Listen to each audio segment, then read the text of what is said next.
Okay, we're down in the 12th chapter of the book of Romans. As we have been putting up every week, this is where God tells us He wants both our mind and our body, and He wants it 100%. We've taken a lot of time just going as slowly as we want to go through here, because generally we don't have the luxury of doing that. And we can kind of skim through the 12th chapter because Paul will just make a short statement, maybe one clause and then another clause in a sentence, but in that he has said 2, 3 great things. And so we've stopped to look at the great things he said. I hope to be able to go ahead and finish the chapter today as we look at it. But we see that what this is telling us really is this, and that is that we must change our minds from the mind of the world to the mind of Christ. That is what being a Christian really is. When you can say, I have transformed my mind. Remember back there, the transforming is what he talked about. I've changed my mind just like a caterpillar changes every aspect of it and changes it into a butterfly. So I've changed my mind so that it's no longer I that live, says Paul, but it's Christ who liveth in me. So that really is what the 12th chapter of the book of Romans is all about. We've been talking about our everyday relationships. And last time we stopped with this particular verse here, and it's a verse that kind of sets the tone. And it tells us how much effort we are to put into this. He says, if it be possible. And then we looked at that word possible. And we learned that that word possible really is the Greek word for dynamite. As much power, as much dynamite as you have in you, that's how much we are to expend. If we wanted to move this podium up here today, and I go around, I say, I will do it. So I grab a hold of it, and if I just go like this, well, I'm exerting some energy, but you would say, no, Lowell, put your shoulder into it, so if I give it everything I can give it. That's the idea. Now, I still can't move it, so I call Rod up. And so we keep calling until we got a guy who has enough dynamite in him, has enough power in him, has enough strength in him to be able to move this podium. That's what this is. Now, what it says is you muster all the strength that is in you, as much as in you lieth, whatever it is, total 100%, and be at peace with all men. Now, we could talk all morning about being at peace, how important that is, how important it is of God telling us this is what His people are to do. Expend all the energy that we have and make sure that we are peacemakers. So that is how we closed this last time. So now then today, we come to this. And he says, now, avenge not yourselves, but give place to the wrath of God. Now that word avenge literally means to vindicate. It's to vindicate one's rights, the lexicon says, or to do justice, to see that a fair punishment for a crime or a wrong is administered. Now, we so oftentimes think of vengeance as being something bad, and it is when we start taking it on ourselves and using it in the wrong way. As we've pointed out so many times, it's like the word lust. Lust is a great thing. Lust means strong desire, and if we didn't have the ability to lust, we couldn't do what Paul says. Paul says he lusted to go to heaven and be with Christ. So if I don't have the ability to lust, I would have no desire to go to heaven. But my problem is, instead of using my lust, strong desire, in a good way, I will use it in a bad way. I will lust for things that are wrong for me to lust after. Now, the same way with vengeance. Vengeance or avenge is a good thing. Avenge means making sure that justice is administered. Now, all of us are disgusted with our courts today because we see, no, they don't really administer justice. And what we would like to have is a court system that would truly administer justice. That's what it is, avenge. It means giving a person what they deserve for the crime that they have committed. Now here, though, is where we get into this. Paul said, avenge not yourself. Don't take it upon yourself to see that justice is administered. Now you see, that's the first thing that any of us want to do. We are born with that desire, I guess, that as little children, somebody does something to us, we want to come back and do it to them. And we want to make sure that we pay them back, is what we call it. We're going to teach them a lesson. Well, they need to be taught a lesson. And so we're going to show them they shouldn't do that. Well, they should be shown they shouldn't do that. So we're going to see they get what they deserve. Well, they should get what they deserve. But the only problem is, our moms and dads taught us back there, look, that's not your job. That's our job. Now, I suppose that all of us felt that mom and dad didn't do a good job at that. That if my brother or sister hit me, what I needed to do was teach them a lesson and pound on them for about 5 minutes. And I'm going to really teach them a lesson. And mom and dad didn't do that. So I was kind of upset with mom and dad. Now, the same thing we can be with God.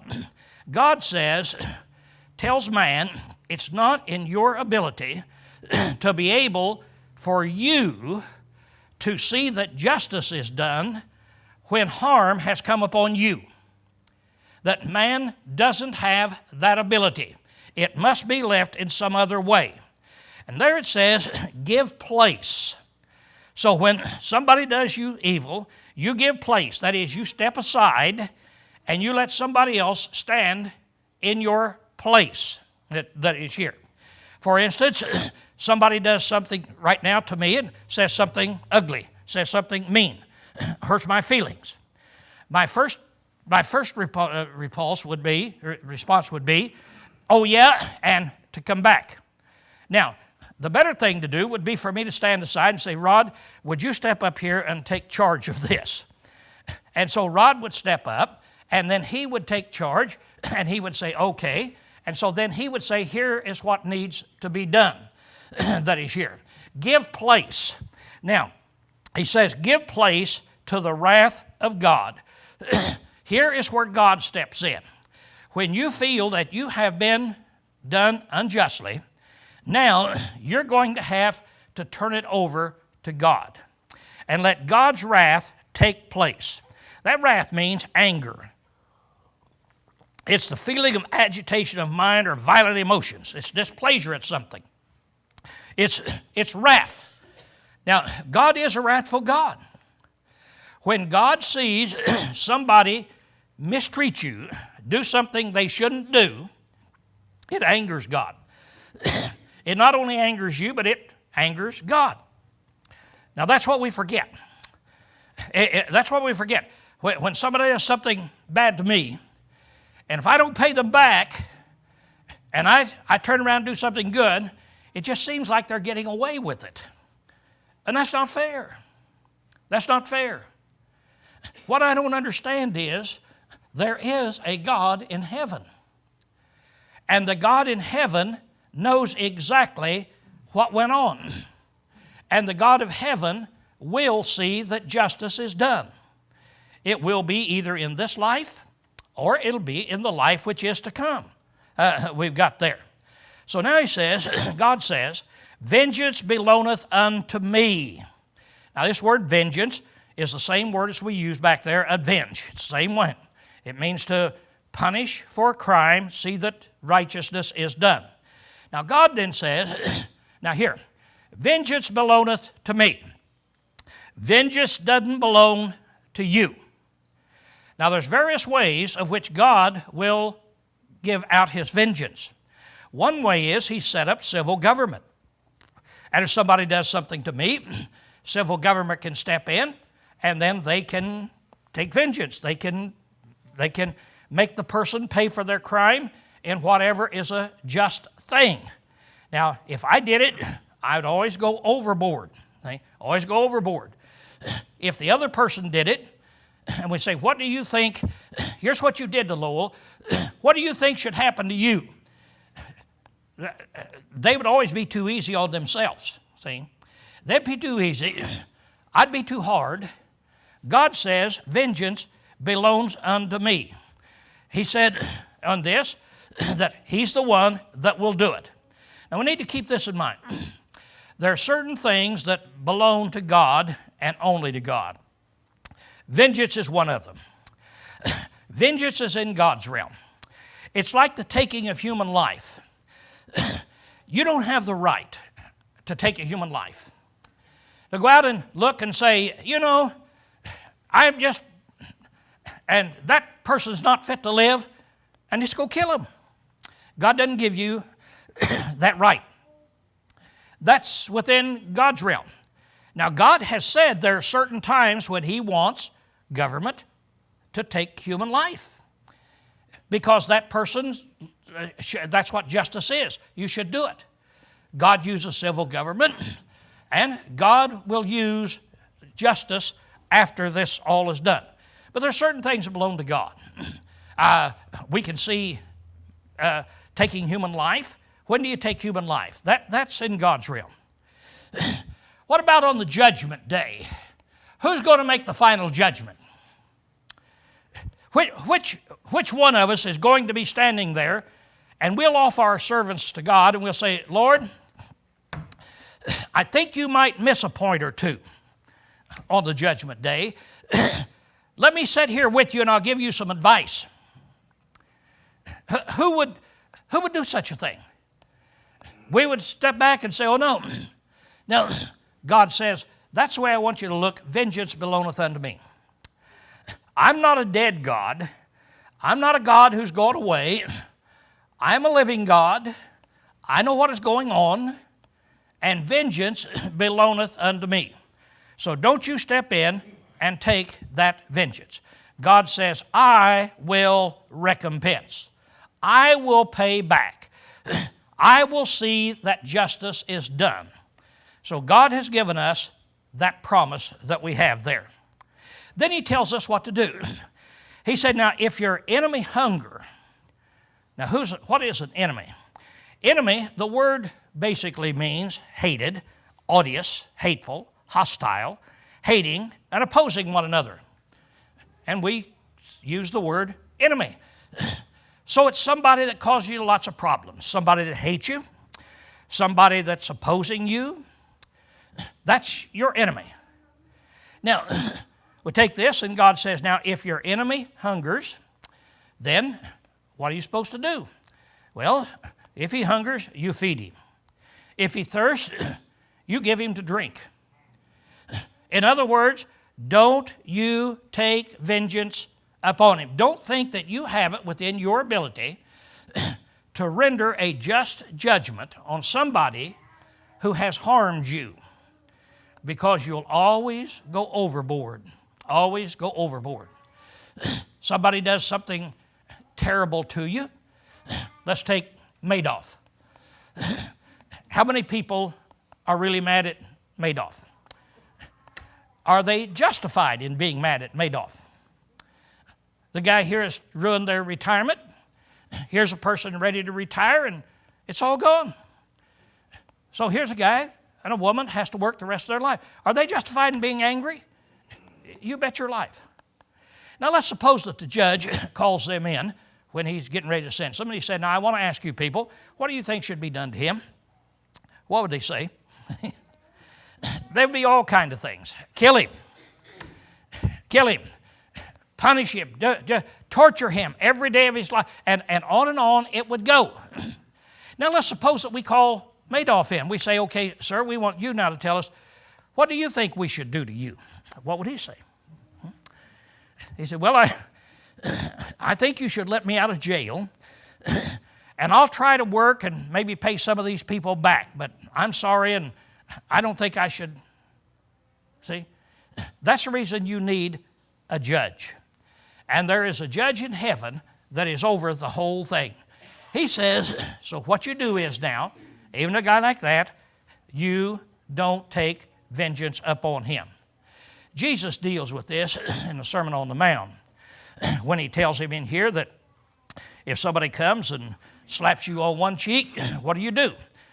Turn around and, no, you even turn the other cheek.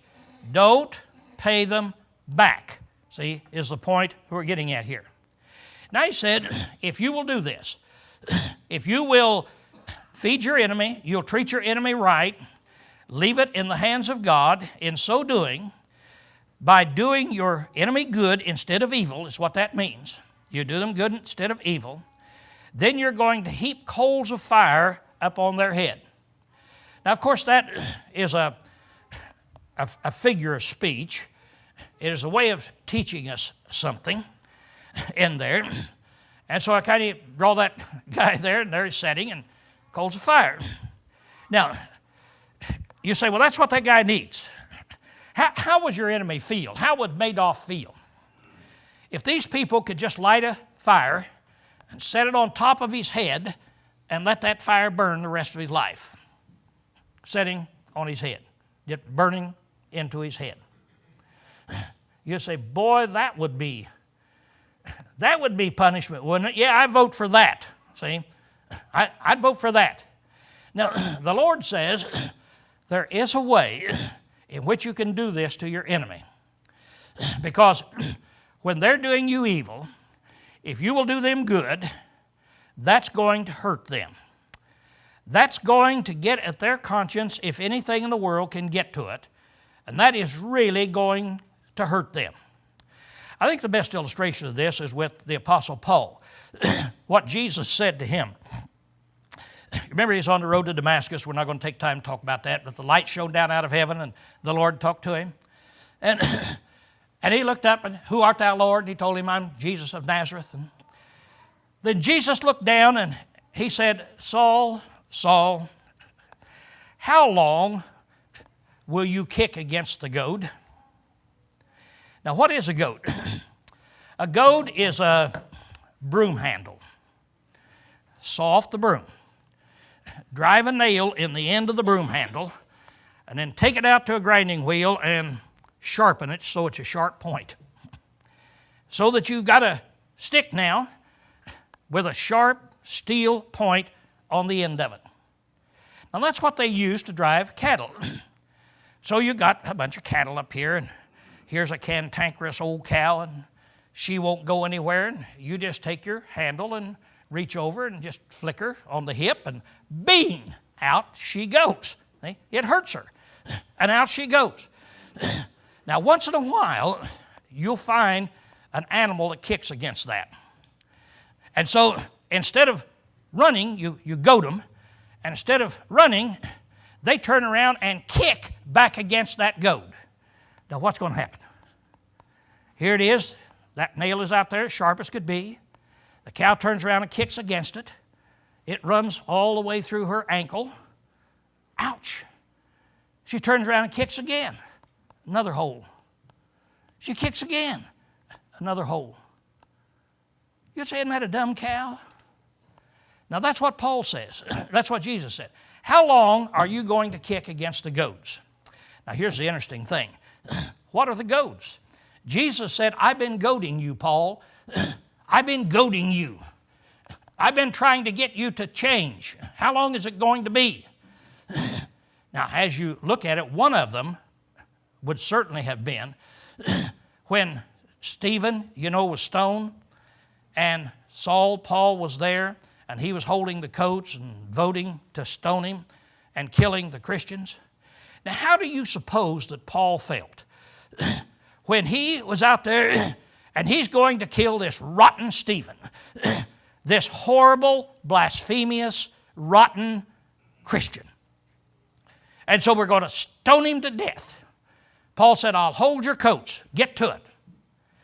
And Stephen looks up, and instead of coming around and cursing him and saying, boy, and then cursing or kicking, doing something, he looks up and he prays to the Lord. And they let the rocks fly, and they kill him. Now, when Paul went home that night, he didn't sleep very well. He was thinking, what kind of a guy is that? Now, he killed other Christians. He was persecuting them. And the Christians weren't kicking back. What's wrong with these stupid people? These people that I hate.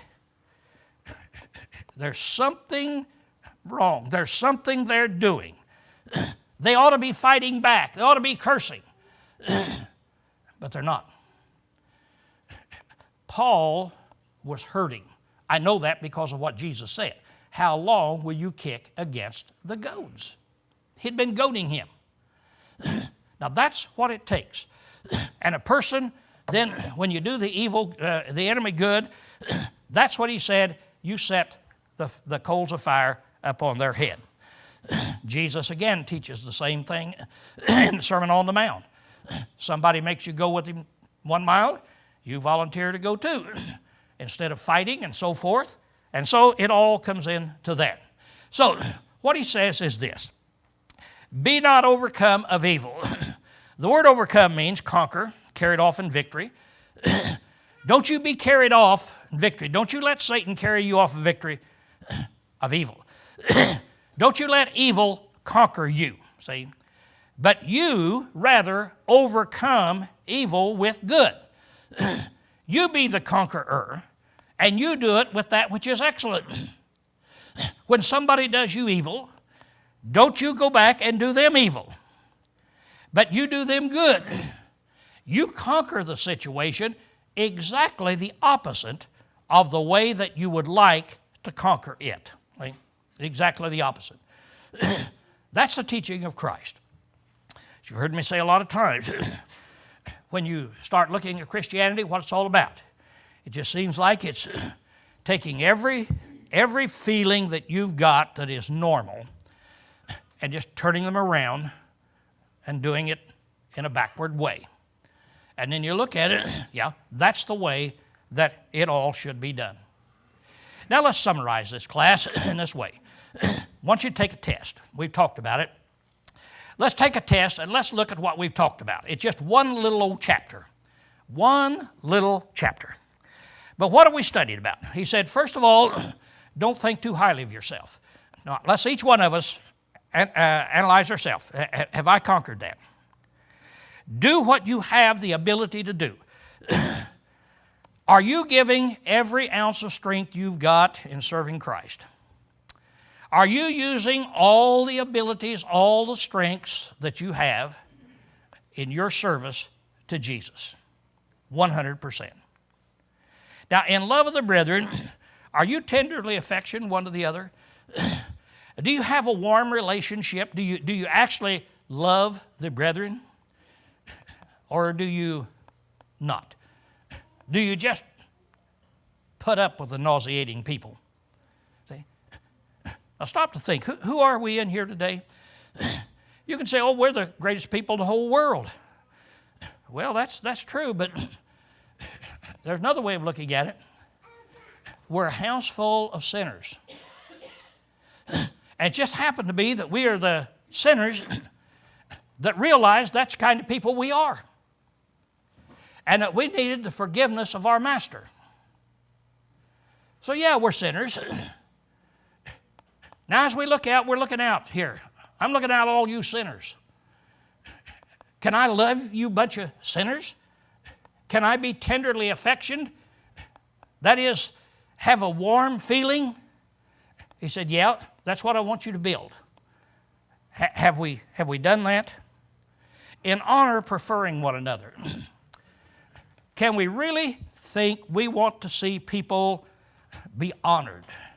We will step back and it will give us a great deal of pleasure to see somebody else honored above us. Or do we have to be number one? Can we say, no, I have grown to the point to where I can just be thrilled to death when honor is bestowed upon my brethren instead of me? In diligence, not slothful. In exerting energy, are we slothful about it, or do we do it? As we've already said, give everything you've got. So we had a lesson on that.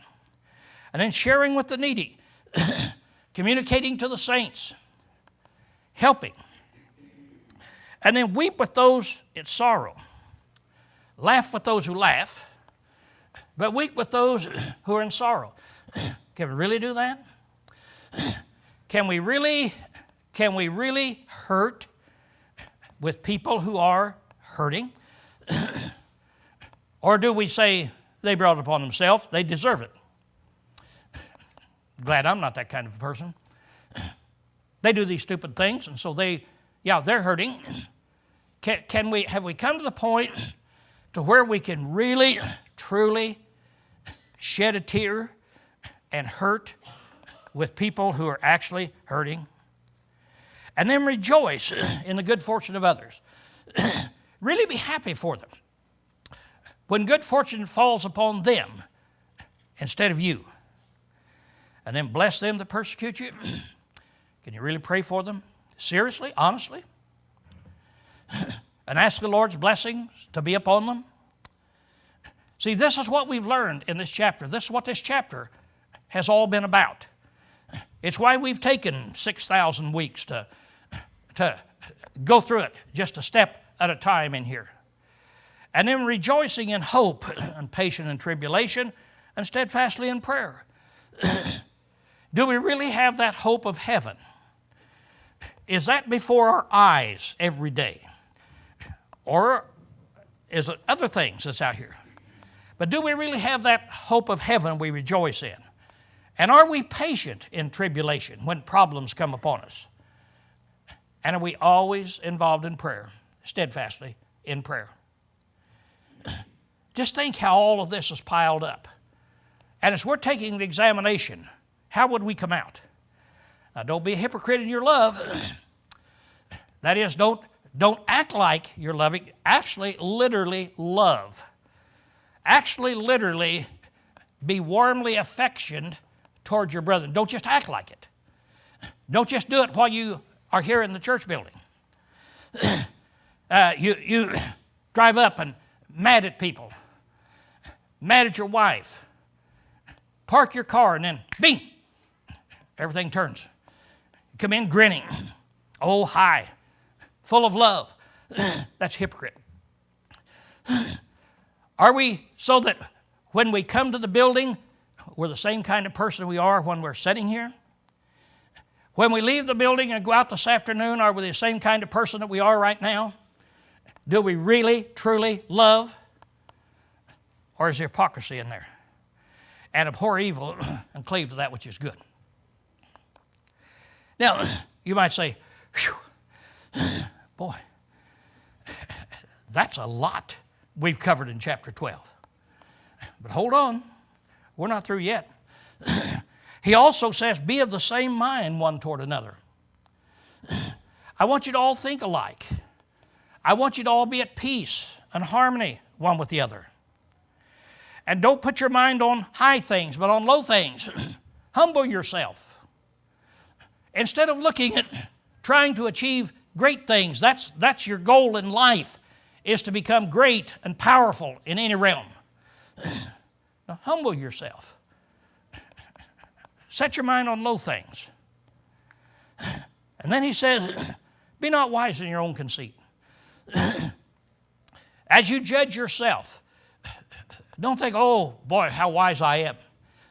Yeah, I'm this kind of a person. Yeah.